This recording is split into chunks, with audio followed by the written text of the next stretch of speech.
Today I'm going to share with you my favourite pancake making tips.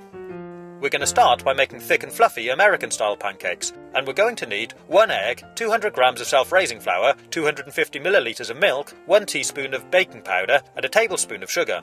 Mix the flour, sugar and baking powder together. I've also added a pinch of salt. Then break in the egg and give it a good mix. Keep mixing slowly and add the milk. The mixture should be pretty smooth, but don't worry if there's a few lumps. Then cut off a knob of butter and heat it in a pan. Pour any excess butter into the mixture and whisk it in. This will help make the pancakes nice and rich.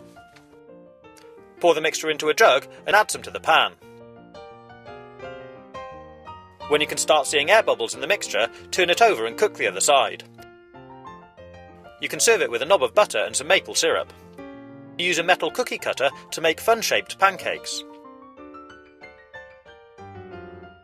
And with this gingerbread man cutter, I'm using blueberries for eyes. To make blueberry-style pancakes, add some blueberries to the mixture and give it a good stir. Then pour some into the pan and cook as normal.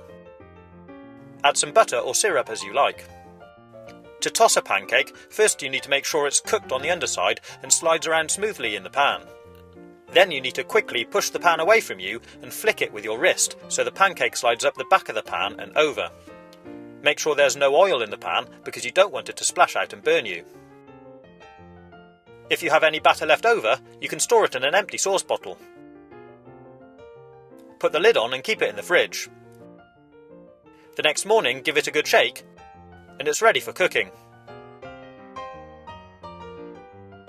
I like to serve my pancakes in a stack and covered in maple syrup.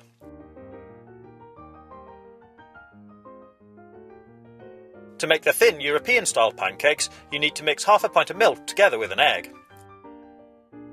Then add 125 grams of plain flour and a pinch of salt into a bowl, slowly add the milk and egg, whisk thoroughly and pour the mixture into a jug.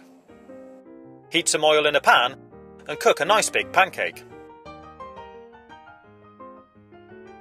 Once it's cooked, you could add lemon and sugar or some fruit.